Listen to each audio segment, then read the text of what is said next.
this computer. All right, well, that was eventful. 10:08, and maybe we're almost ready to start class. Okay, let me just see what I have here for us. Let me share my screen.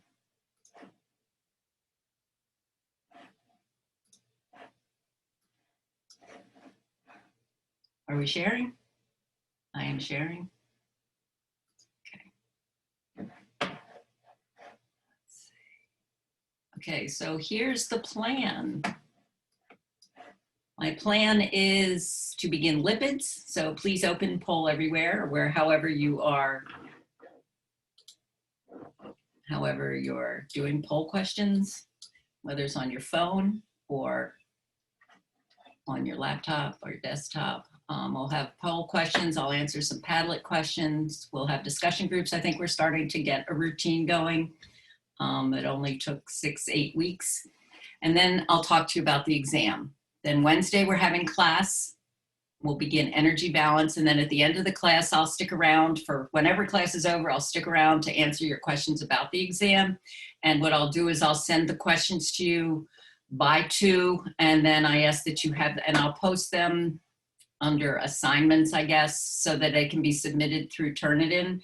And then you have till noon on Saturday to get them back to me. So hopefully that will cover any connectivity issues. Well, you let me know. I mean, I'll be checking in on my email if you have questions. So, and also, well, I'll say this again, but keep in mind, exams are 10% of your grade. So I don't want you to stress about the exams. I've never just given a midterm and a final. I've never just given 2 exams. So I know there's a lot of information, but there are other things that you're doing this semester that are worth the same, if not more, that you can put your energy into. Okay. All right. So.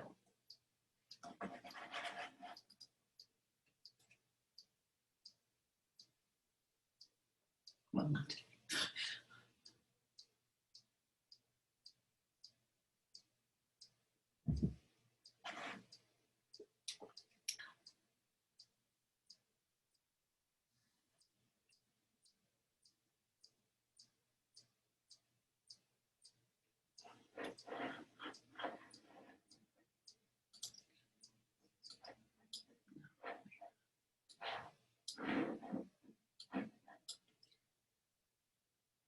5, 4, 3, 2, 1.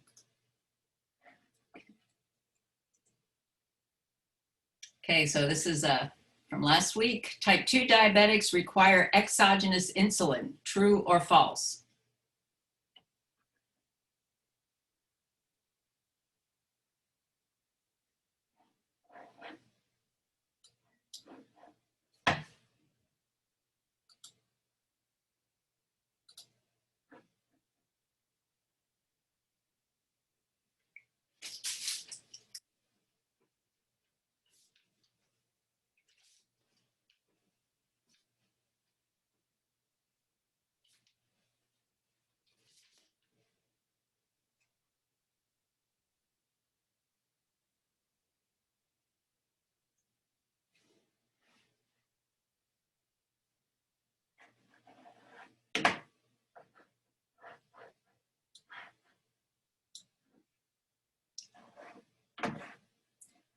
Five, 4, 3, 2, 1. Okay. So, actually, the answer to that is false, and I will correct it. We're cooking with gas this morning, folks. Oops. So it's the type 1 diabetic that requires exogenous insulin because their body isn't making any insulin, so they have to get it from outside the body. And they can get it through shots. Some people take shots, other people have insulin pumps. There are different technologies that are being developed. An artificial pancreas might be down the road where you can actually get transplanted cells, the islet cells of the pancreas, so that the body can start making its own insulin. Has anybody ever had Professor Blodgett for an instructor? We both have. Okay, and has he talked to you, I imagine, has he talked to you about diabetes, his diabetes? No, I didn't know he had diabetes. You do now. Well, I remember him telling me, and there was a clinical trial on beta islet cell transplants, and he wasn't able to get to it. But what was happening was that cells from a pancreas that had been working could be transplanted into a type 1 diabetic, and it did seem to work, but it worked for a while, and then it stopped working. And I just couldn't imagine what was worse, having it work for a while and then stop working, so that you knew what it was like to not need exogenous insulin, or to have never known what it was like to not have to take insulin. But these are some of the things that are being worked on. Hello. Type 1 diabetes is an autoimmune disease. True or false?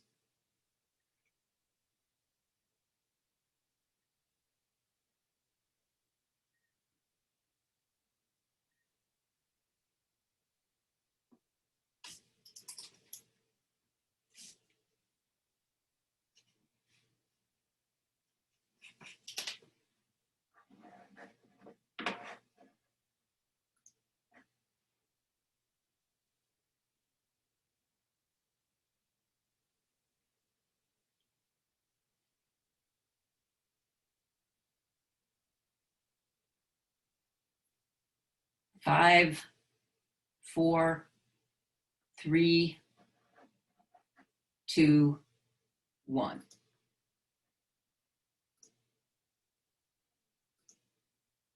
All right, that answer is true. Can someone explain to me what an autoimmune disease is?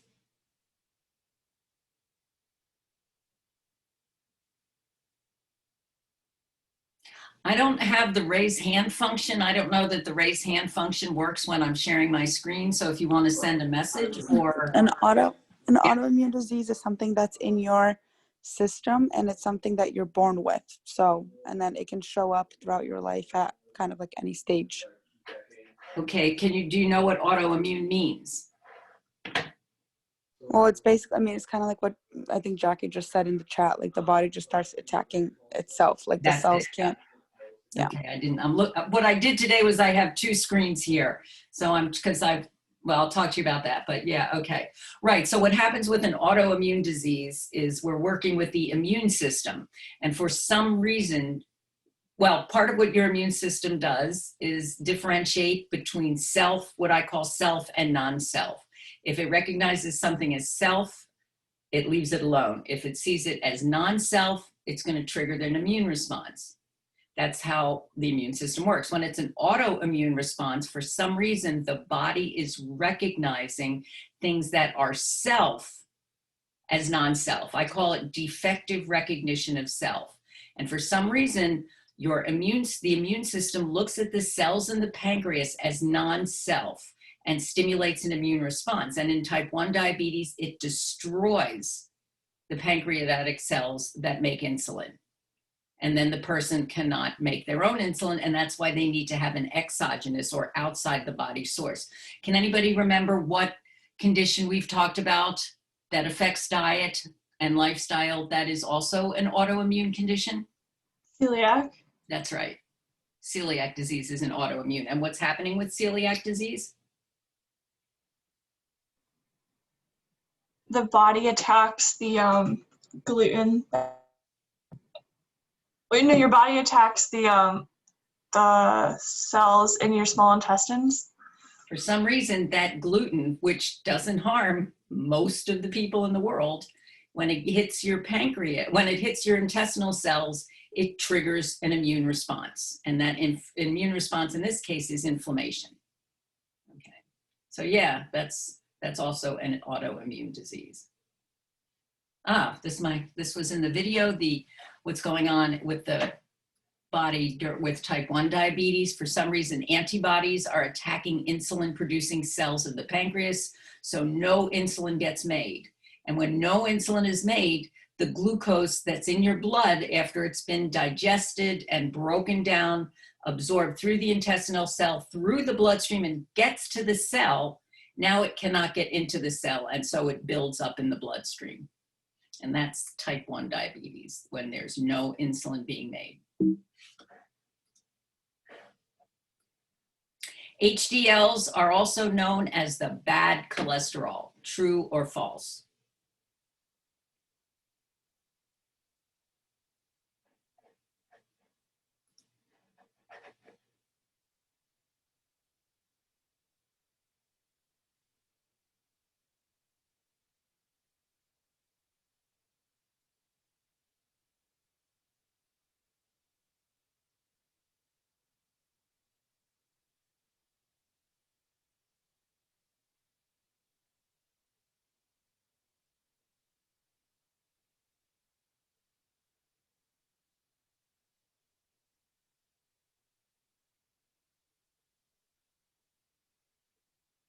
Five, 4, 3, 2, 1.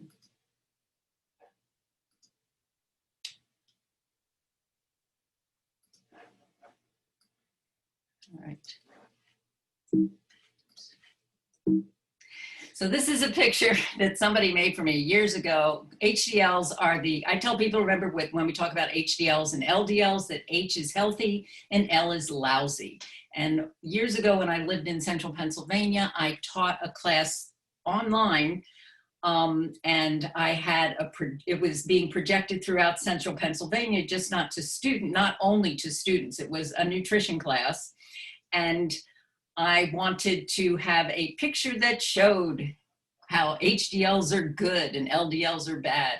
And I was told by my producer that as long as they changed 50%, or no, 15%, I don't know if this is still true, of a copyrighted picture, it was considered new. So this was the picture that they made for me. These were my HDLs and my LDLs. What HDLs are supposed to be, you're supposed to recognize with the HDLs is that they are taking cholesterol. That's what the gunk is, the stalactites and stalagmites. They're taking cholesterol off the blood vessel wall. And then what happens is that cholesterol then goes back to the liver. And what the LDLs are supposed to be doing is putting cholesterol on the blood vessel wall. So H is healthy and L is lousy. Or if you know anything about your blood cholesterol numbers, H's you want higher and L's you want lower.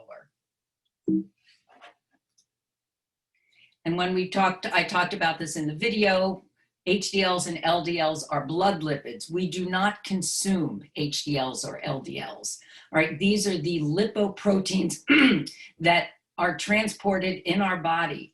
And the first ones that leave the intestinal tract are the chylomicrons, and those most resemble or are affected,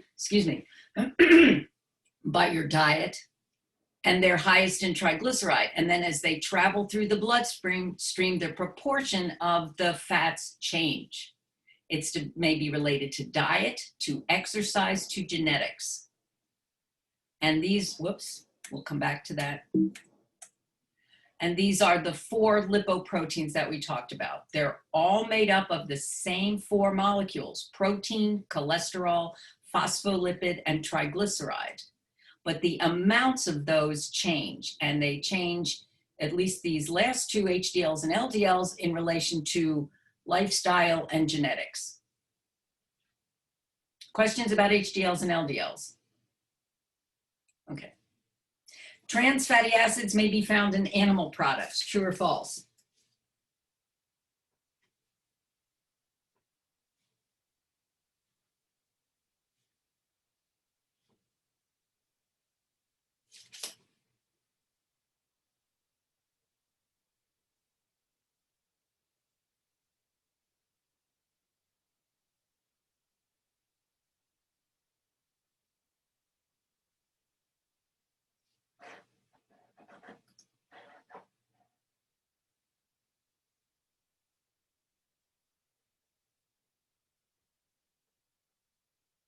Five, 4, 3, 2, 1.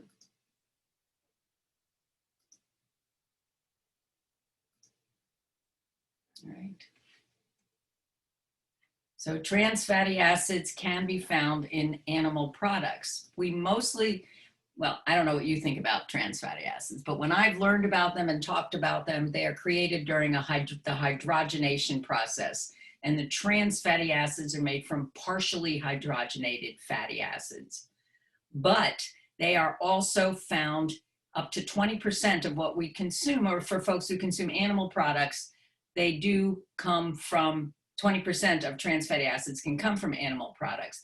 That's why it's recommended, one of the recommendations for limiting animal products is that they may provide a natural source of these fats, because as the animals digest food, the bacteria in their gut may produce the trans fatty acids. But in that, most of the trans fatty acids in people's diet, in people's bodies, come from diet. Cutting back on dietary trans fats is the primary recommendation. Now, there was a regulation that went into effect that was supposed to take trans fatty acids out of processing food. I don't know what it's been replaced with, and I don't know how strong that's being followed right now. But you can look at food labels, and if you see anything that says made from partially hydrogenated fatty acids, there may be some trans fats in that food. If it contains less than 0.5 grams of trans fat per serving, though, it can be labeled as trans-free. Any questions about trans fatty acids?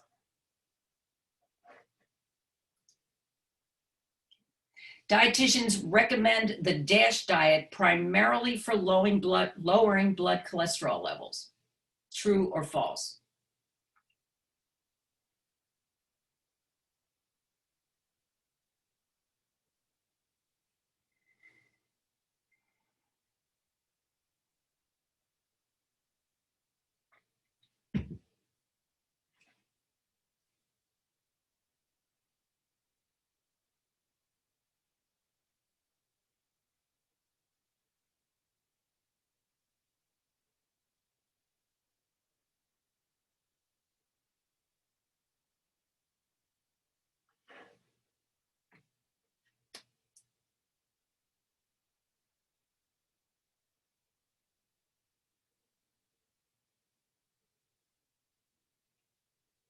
Five, 4, 3, 2, 1.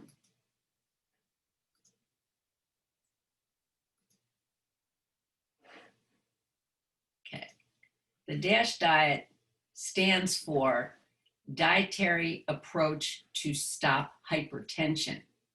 So this diet would be recommended. Yes, it can help lower blood cholesterol levels, but it was primarily designed to work with blood pressure. What's the one, what have you heard that folks are supposed to eliminate or limit when they're diagnosed with high blood pressure? Salt. Salt or sodium, right? Because everybody always thought salt or sodium is what raises blood pressure. Salt holds on to water, that it can cause edema, it can cause you to retain fluids, and retaining fluids can raise blood pressure. So a study was designed, this study, to see if that was true. It didn't tell people to eliminate sodium, but the recommendations for this diet were to consume between 9 and 14 servings of vegetables and fruits every day, which is a lot. And what this diet showed was that for a lot of people, following this diet could help lower blood pressure as much as medication in mild cases. Please don't tell anybody you know that's on blood pressure medications to eat differently and go off their meds. This is something that should be done under supervision with a registered dietitian. First of all, yes, I'm not giving medical advice, so please. But the thing is that this diet showed that it wasn't so much the sodium in the diet that was raising blood pressure, but it may have been the lack of the minerals that are found in these vegetables and fruits, the calcium, the potassium, the magnesium, that these nutrients are just as important in maintaining blood pressure as sodium may be related to raising blood pressure. And the reality is that only about 50%, is it 50? A small percent of the population, so maybe that's 25% of the population, is what we call salt sensitive, meaning that if they have high blood pressure, cutting back on the sodium in their diet will help reduce their blood pressure. This recommendation, everybody should cut back on salt, is pretty much made on a, it can't hurt recommendation. But what kind of foods are high in sodium?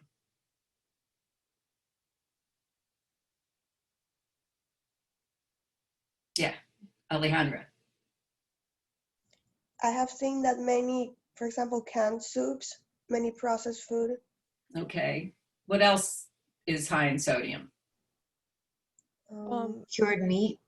Charred meats. I know Diet Coke. Is Diet Coke high in sodium? Yeah.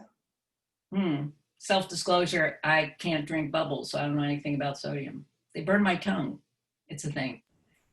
Well, most of the sodium in our diet comes from ultra-processed packaged food. Salt is a preservative, so it helps preserve food. It helps improve shelf life. And we apparently develop a taste for sodium. I apparently am enjoying salty peanut butter a little more than I used to. I'm not really excited about that. However, it's when you are eating lots of vegetables and fruits, you really don't have a lot of room for these ultra-processed foods. You may be filling up on all these other foods. You may be changing your lifestyle. If you're following the DASH diet, you're supposedly increasing your exercise, you're working on maintaining a healthy body weight. But in terms of the effects that the diet itself is having, it's increasing the calcium, the potassium, and the magnesium, thereby lowering the amount of sodium in your diet. Again, please certainly share this with people that you know, that the DASH diet can help lower blood pressure, especially mild blood pressure, people who have mild hypertension. But don't tell them to do it unless they're under supervision. In that, when I say don't do it, don't give up your medication. Absolutely start eating more vegetables and fruits. I would never tell anybody not to do that unless they have health issues. Okay. All right. I'm going to stop sharing and, oh no, let me just go over this with you first. Okay, so we had some, oh, wait, do I not have current events today? Okay, I don't think we have current events today because we were gonna have an exam today. Yeah, okay, so let me go over these questions. Scarlett, you had a number of questions. Can you tell me more about this Formula One? Because honestly, I don't know anything about it. That's just all one question. I was just like telling you what I knew about it. Okay. Because like normally I just take regular protein powder like after a workout. But a couple like workout accounts that I follow for people that are personal trainers, they like both of them were talking about taking a protein isolate, which it's just like faster digesting. And it's more effective post-workout. And they were talking about taking that combined with like a fast digesting carb source. I don't really know like what it is, but it seems like it was scientifically backed up, but I don't know like if it is accurate or not. Okay. So I'm glad you asked that. So first of all, let me ask, are they selling this at your gym or wherever you're working out? No, they just like, they were talking about what they use, but they weren't selling it. So what else, so what do you want to ask them before you start taking it? I'm not too sure. I don't know. Okay, I guess. well, that's why you're asking me. Yeah. You want to know where they got the information on that besides the people that sell it. You want to see the studies, you want to see the placebo-controlled studies that showed that outside a laboratory, outside of a petri dish, that this has been shown to be the most efficient. All right? Before you start spending money on something like this, because none of the dietitians I know would recommend something like this. anything that says it's the best or whatever, that's a red flag. There's no way they know it's the best unless they have tested it against everything that's out there. All right. So before, and I'm not saying that the folks that are telling you to use this, well, I guess I am saying that they have a vested interest. All right, I lied. But what I'm saying is, how do they know? And what are their qualifications for making those recommendations? And you're just asking as a consumer who wants to make a good decision before spending money because these things aren't safe. So they can sound scientifically accurate. It's not hard to sound scientifically accurate. They're using all these big words. They're saying protein isolate, fast digesting, void of carbs and fats. Okay, so yeah, I don't know what that means. And when you ask them, or if you feel comfortable asking them, use me as the reason for asking them. Say, I asked my professor about this and she would like to know, because if this is true, it changes everything. And I would like to know, okay? So use me, please. And then, I mean, I will look up the resources and I'll check it if they can give you any articles or anything. I'll bet you nickel they don't have it, but if they do, well, my other nickel is bet on that the company that sells it are the ones that are doing the studies. So that would be my guess, but yeah, okay? So in other words, I don't know. It's the answer. Jordan, is it true that when women are pregnant, their bodies change? Well, yes, their bodies change. Oh, yeah. And yes, all those things do happen. Why? Because there's things happening inside their body. There's hormonal changes. And those seem, for some people, they heighten the sense of smell and the sense of taste. For other people, they blunt them. I'm just my N of one that can tell you what happened to me. But it's hormonal, unless it's that little parasite inside that's expressing its own individuality. But yeah, and it has to do with all the different changes that are going on in the body. And just because you crave it doesn't mean you have to eat it. Now, unfortunately, there are some women in certain parts of the world that wind up craving things like dirt or chalk.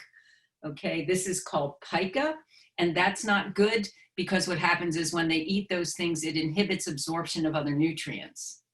And these are usually women who don't have health care and aren't under medical supervision, and that's why they develop health issues. But if you have health care and you are able to see an obstetrician, they should be asking you these questions, okay? Marissa, have I heard of elderflower pills? And what are my thoughts on them and helping immune systems? I've had elderflower tea or a drink, which was awesome, but I have heard about it and immune response, but I don't know. What have you heard? I don't know. My mom started buying them like when we went into quarantine, and she was like, you need to take these every day for your immune system. And I was like, okay. So we started buying them here and we've been taking them, but I don't know. I just did it because my mom said to. Okay, so I don't want to get involved. I don't want to get in between you and your mother. No, you can. It's okay. Okay, that's another conversation. I don't have any information on that. I also have heard that vitamin D is supposed to boost your immune system, and there's no indication that it's improving. And those kinds of things are made on observations of people who've been sick and people who aren't sick, and they look at their vitamin C status or vitamin D status.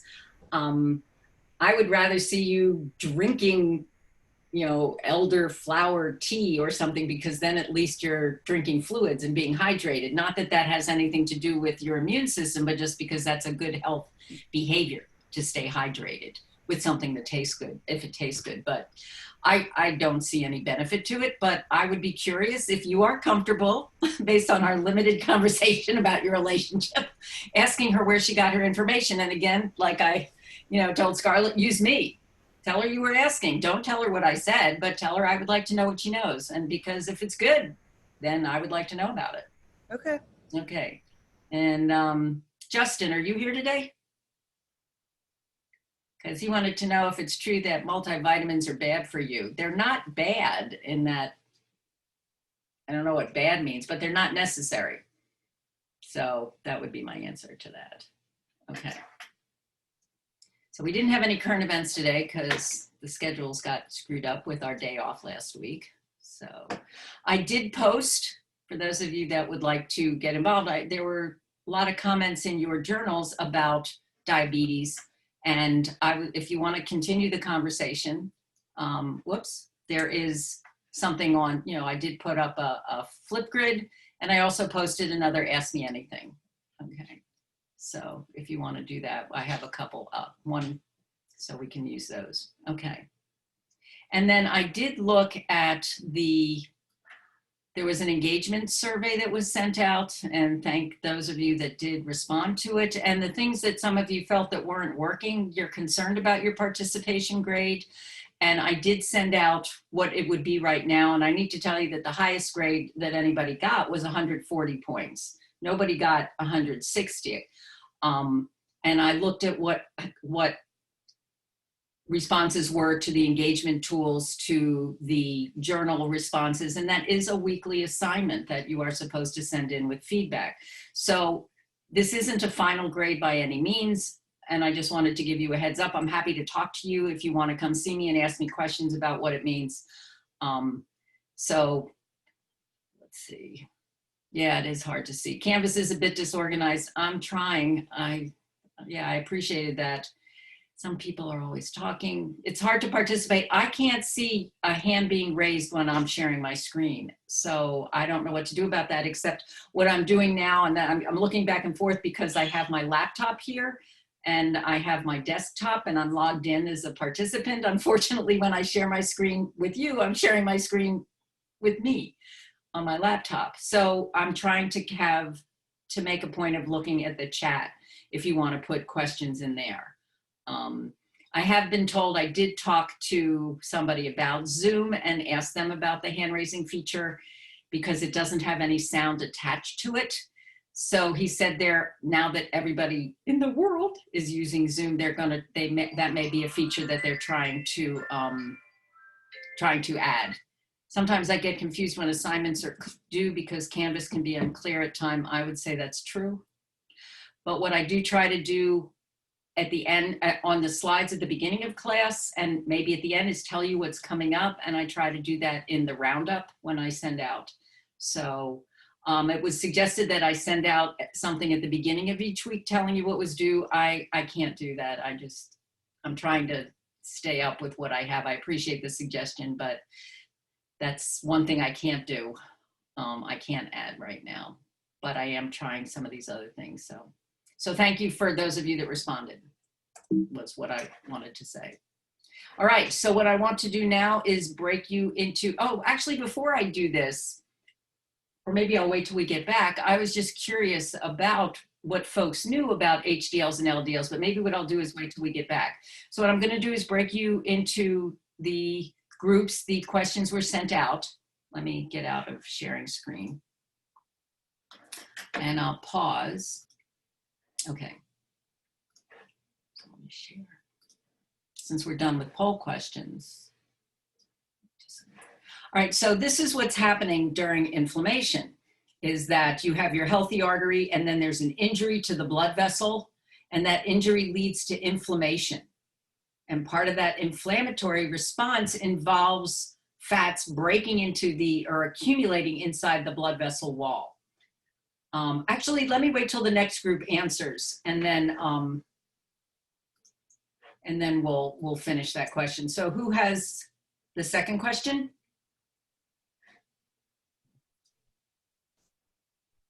I can go. My group too had it.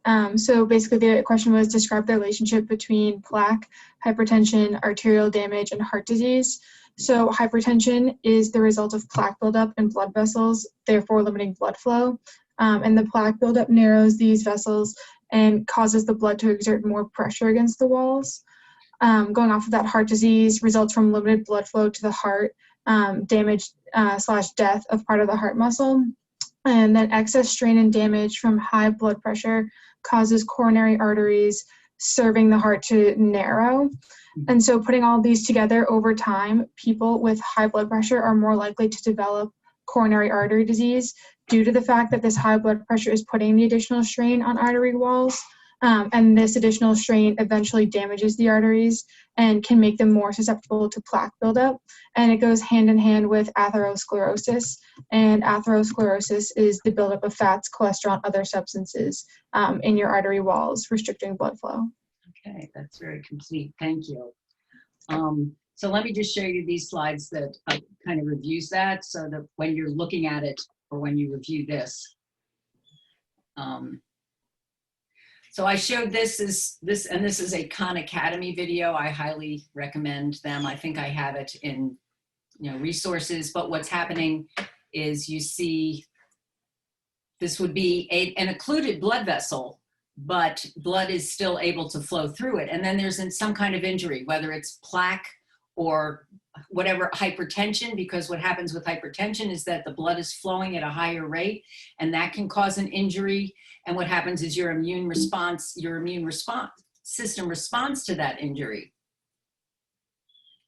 And what's going on here is that the response is, if, for example, you cut yourself on your hand or on your foot, then you would have a scab start to form. Well, that's kind of what this picture is supposed to mean, is that these blood cells, these platelets, are coming to cover up that injury.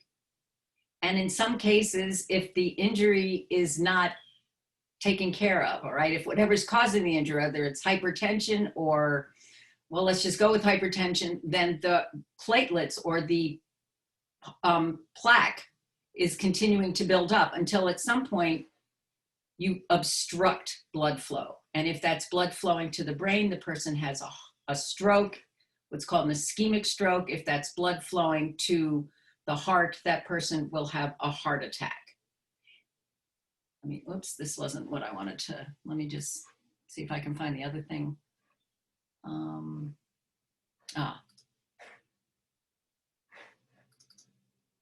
And yeah, this was with your question, Julia. So we have this triad, this triangle of insult to injury. Which came first? Who knows?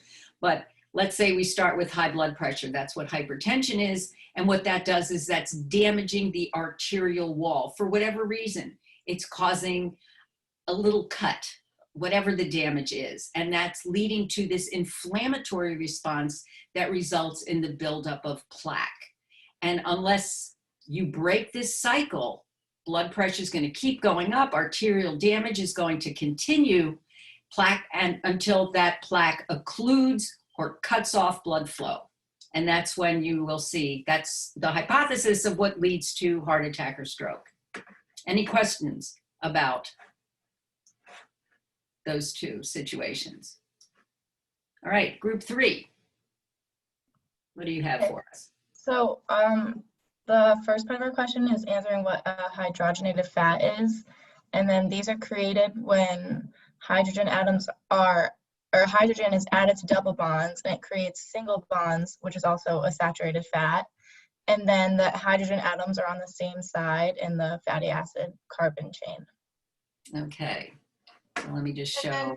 For the partially hydrogenated fat, we said the chemistry of the double bonds change. So the hydrogen atoms are on the opposite side of the double bond carbon chain. So that was our main difference. Whereas like for the hydrogenated, they're on the same side, and for partially hydrogenated, they're on opposite sides.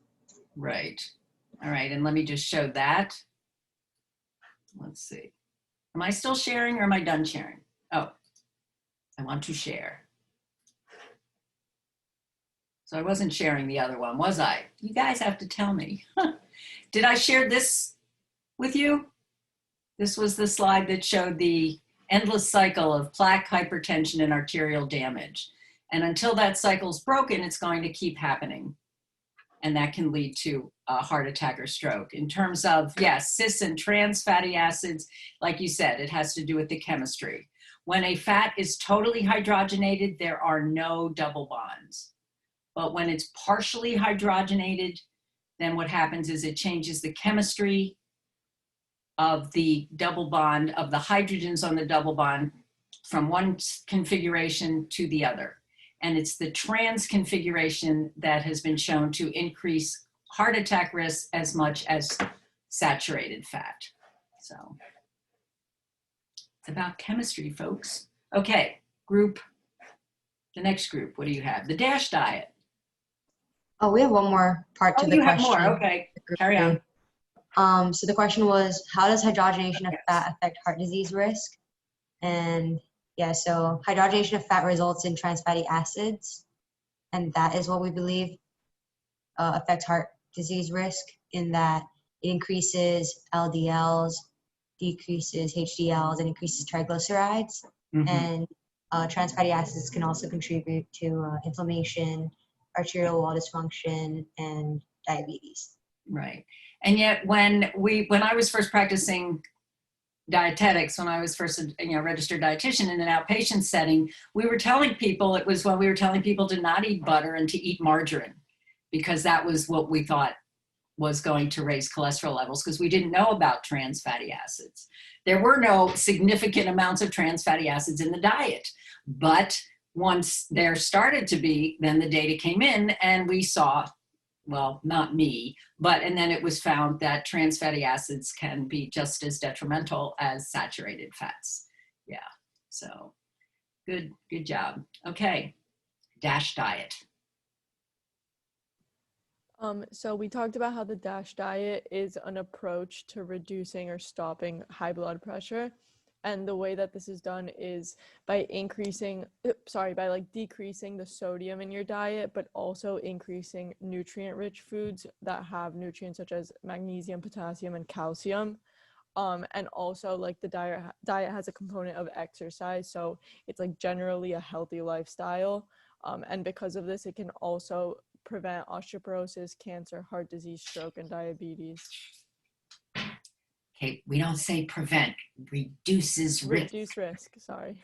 That's okay. I've been doing it for years, so that's fine. Okay. Yeah, again, it's been done in a clinical setting and it's been recommended, but not unless you're under supervision. Okay, certainly add vegetables and fruits, but if you or someone you know is taking medication, do not go off the medication unless you are following doctor's orders. Okay. I know people like to think food can take care of everything, but it can't, and you have to do things correctly. Be careful. All right. And last but not least, talk about dietary fat and cholesterol. And you can throw in high blood pressure if you want, because that seemed to be something you knew a lot about.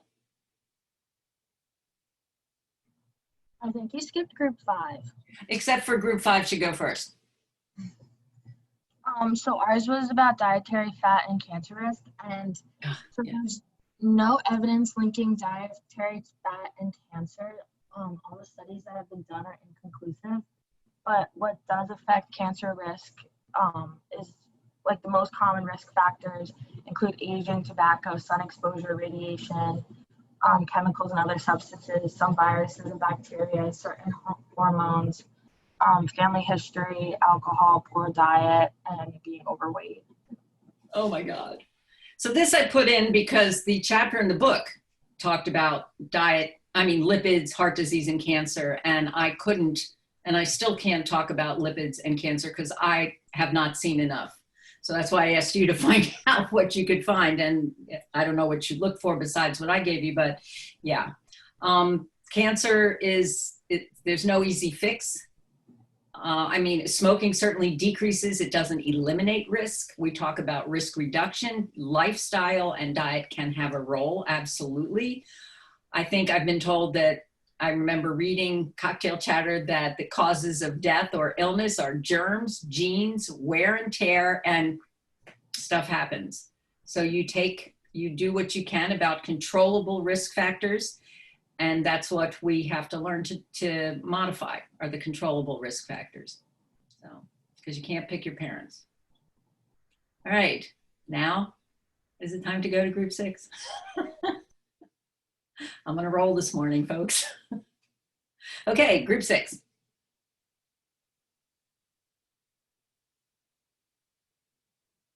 So the relationship we found between dietary fat and dietary cholesterol and risk for heart disease was that dietary cholesterol has no effect on blood cholesterol levels in most people. And more importantly, there's no significant link between the cholesterol you eat and your risk for heart disease. So eating foods in trans fats and the amount of harmful LDL cholesterol in the bloodstream reduces the amount of beneficial HDL cholesterol. So essentially, if we were dietitians giving advice, we'd be telling people to watch the saturated fats that they're consuming and perhaps trying to add in soluble fibers to absorb the cholesterol in the bile of your stomach, which doesn't work for everybody, but it's just one of the suggestions. Wow, great advice. You guys know where to go for information. Yeah, and like just like HDL, some people exercise raises HDLs, other people not so much. So that's where genes, your genetics gets involved. It doesn't mean that you shouldn't exercise just because it doesn't increase your HDLs, right? I ask people to try to separate why they are active from specific endpoints, whether it's weight loss or reduced or increased HDLs, whatever it is that you're looking for. I ask you to find a way to like being active that doesn't have something that could disappoint you. So, all right, any questions about what we went over? There's a lot of information. Let me just ask, has anybody ever had their cholesterol measured? No? Okay, well, we'll talk about this another time because I want to talk. Let me just share my screen one more time just to show you this really cute picture.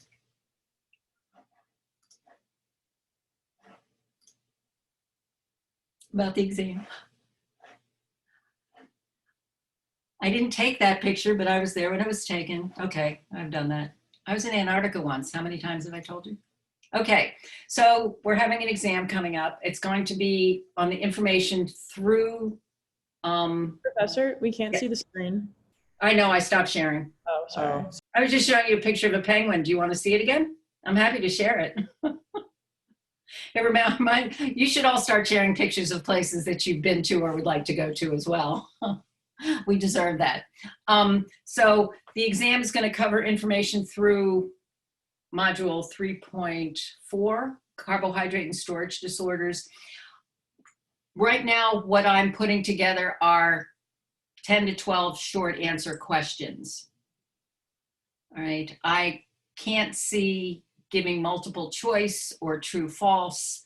I'm not interested in locking your screen or locking you into a specific time because things happen. So that's my current thought. What are you guys? What are your concerns? And we'll talk more about this on Wednesday, and I'll stick around when we're done for whatever questions you have, but certainly whatever questions you have right now, I'm happy to answer. What can I talk to you about with respect to the exam? Is the exam during class time, or you're going to give it to us during class and then we have time to get it back? I'm going to mail it out, mail it. I'm going to email it to you by 2. It's going to be posted. I think because I want it to come back through Turnitin, I think I have to send it out through assignments. I think I have an exam section through assignments. So you can answer it online. You can, I don't know what to tell you. I don't think there's anything you need to write, but you need to answer it however you feel. If it's something that you need to write out and take a snapshot of and send back to me, I don't know what that means. I've had people do that, but what kind of exams are your other professors giving? Or what formats are they using?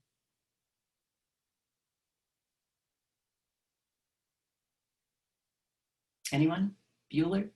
This will be the first exam that I've taken all semester. A lot of mine are project based. So I don't really have a lot to go off of.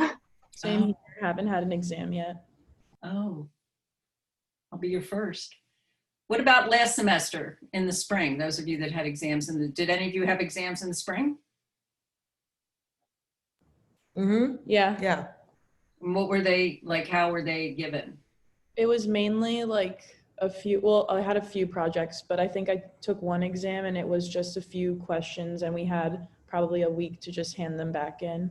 Okay. Like, it was short answer. And then everything else was like either a paper or a presentation. Okay.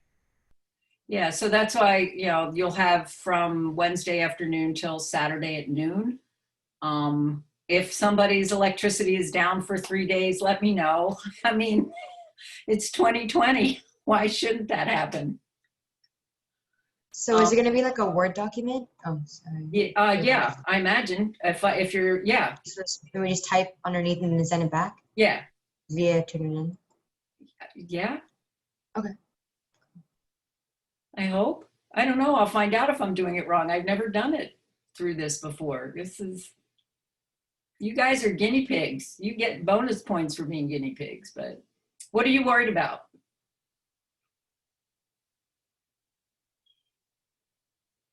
I think just the fact that it's just a lot of information and it's a lot of overlapping information. Yeah. What does that mean, overlapping? I mean that it all comes together. It's just, it's a lot. I know. Yeah. I know. And you have a lot of time to do it, but I know you have other things that you're doing. I don't know what to say about that except time management. You know, and also to remind you, it's 10% of your grade. And that's one of the reasons why we have all these other things that you're doing, because I don't want you to be that stressed about the exam, because there's so much information and I don't know what to say. I will share with you that something I'm considering, and is that if you are happy with your grade going into the final is 10% of your grade, then you don't have to take it. It works for me because then I have less papers to grade. So, you know, I want you to just do the best you can. Everybody gets COVID points. What can I say? Is the final going to be the same format as the midterm, or is it at a specific time with like registrar?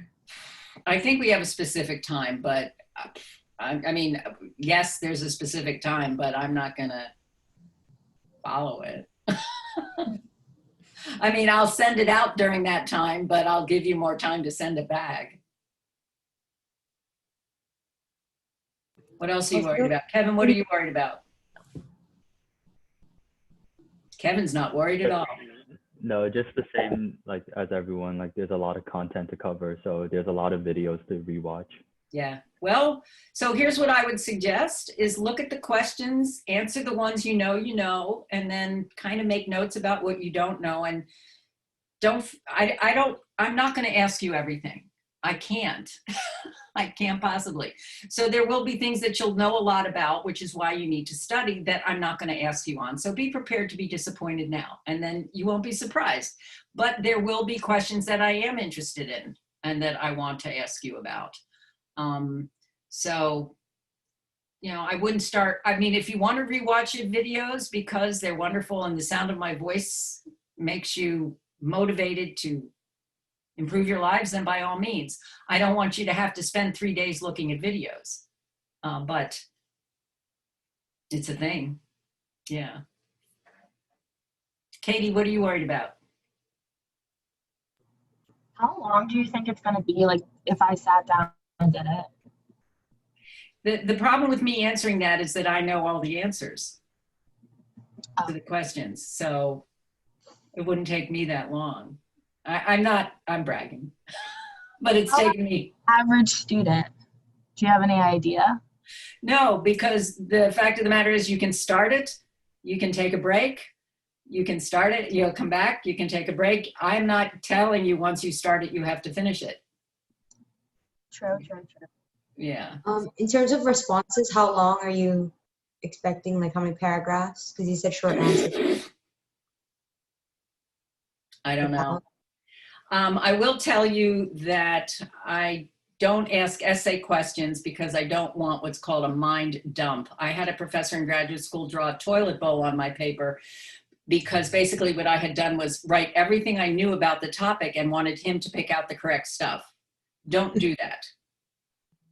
I don't know how to draw toilets, but I will take off points if you wind up writing everything and your answer is buried somewhere in the 15th paragraph. You should be able to answer it in 3 paragraphs. There will be some math. You will have to do some calculations for 1 or 2 questions. You should know how to do it. It's not difficult math. We've already done sample questions. It will have to do with the knowledge of the amount of calories or grams of, or calories per gram, and you know where to find that information. The thing about studying is to help you know where to go. When it's an open book test, you should be able to know where to go. So it's not like you have to memorize everything. You just have to organize your thoughts. And that's what I think. And I may be wrong because I haven't taken this kind of exam, but it's to be able to organize your thoughts so that you can look at the question. There will be questions, like you said, Marissa, that combine things because there is overlap, which is why I like this book, because it pulls things together. But if you can help yourself by knowing where to find things and to synthesize the answers, then hopefully that will make this a learning experience rather than just a regurgitation experience. But I can't speak to that for you. Everybody's exam experience is different. Okay. All right, let me unrecord so that this information